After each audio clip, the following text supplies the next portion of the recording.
Ni pé vice president wa sọjẹ́ Sẹ̀tìmà wọ́n rán lọ sí UN wọ́n lọ ṣe meeting papọ̀ fún gbogbo àgbáyé ìtọ́sí ìran lọ síbẹ̀ ni pé wọ́n fẹ́ kí Palestinian kó lábẹ́ Israeli ìdí tán fi rán lọ́nu gbogbo àgbáyé ló wá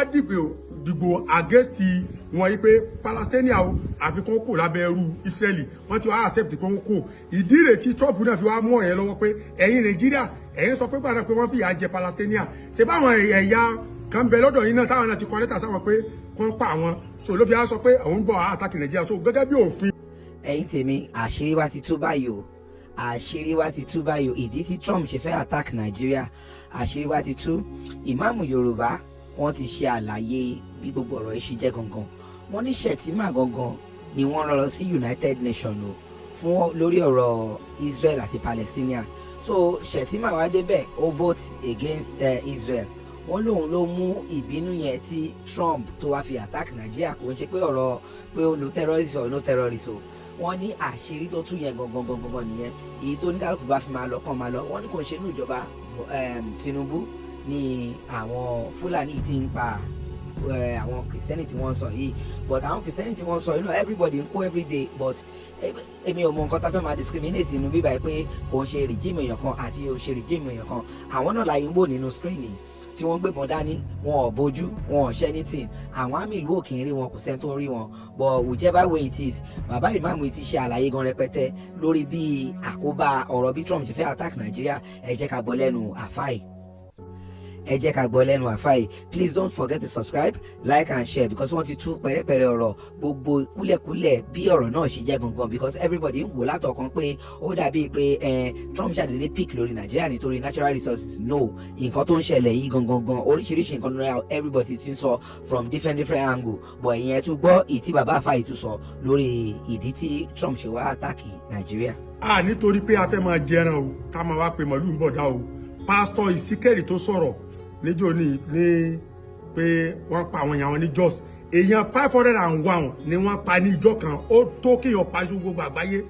bọ̀tùgbà tó sọ̀rọ̀ yẹn kìí sásìkò ọmọ ìyá tiwa tí ṣe president lọ́wọ́ tí ṣe Tinubu kìí sásìkò ló ṣẹlẹ̀ o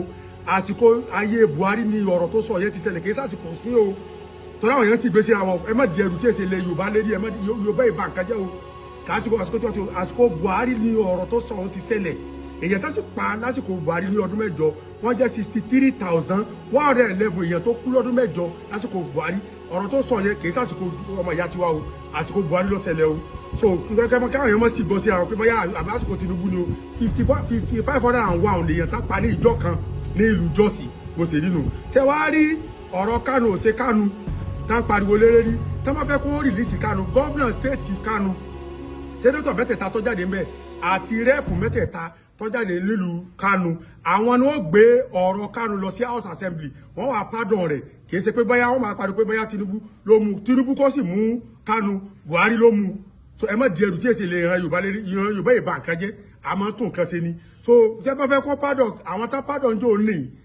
Nàìjíríà gbogbo àwọn tá pardon jò ní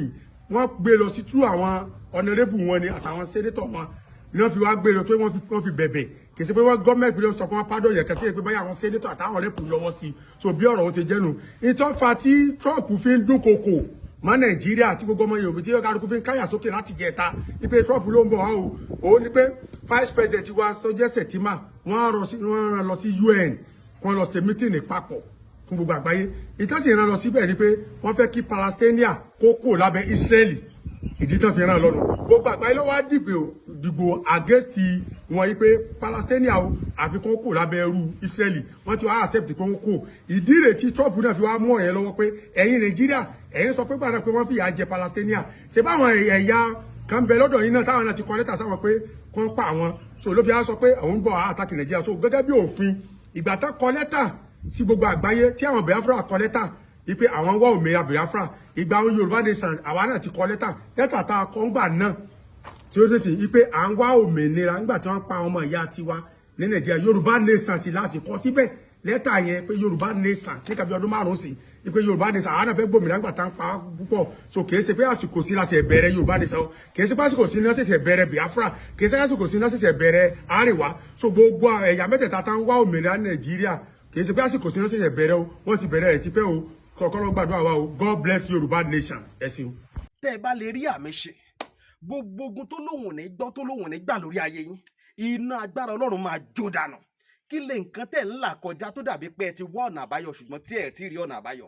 Ẹ ti pàdé wòlíì yín ló fà, ṣùgbọ́n arán mi sí ọ lónìí dádì, arán mi sí ọ lónìí mọ́mì. Olúwa lòun fẹ́ ṣe nǹkan ńlá nínú ayé yín. Olúwa sọ wípé gbogbo tẹ̀ ń là kọjá yẹn òun fẹ́ fi òpin sí. Kí nìkan tẹ̀ ń là kọjá lórí ìgbéyàwó ni, lórí ọmọ ni, lórí iṣẹ́ ni, níbi gbogbo ni, bóyá ogun kan ló dàbí pé ogun yẹn le, ẹ ti gbìyànjú kò tíì sí ọ̀nà àbáyọ. Ẹ jẹ́ àjọ gbàdúrà, ẹ jẹ́ àjọ wá ojú Olúwa, kí làṣírí ogun yẹn gangan, ẹ jẹ́ àjọ wádìí lọ́wọ́ Ọlọ́run ká dẹ̀ mọ ọ̀nà àbáyọ. Ẹ̀rọ ìbánisọ̀rọ̀ tẹ́ fi pè mí fún àdúrà àti ọ̀nà àbáyọ òun náà ni +234 70 25 47 5427 +234 70 25 47 5427. Bẹ́ẹ̀ ṣe ń pè mí fún àdúrà lórúkọ Jésù ẹ máa rí ìyanu.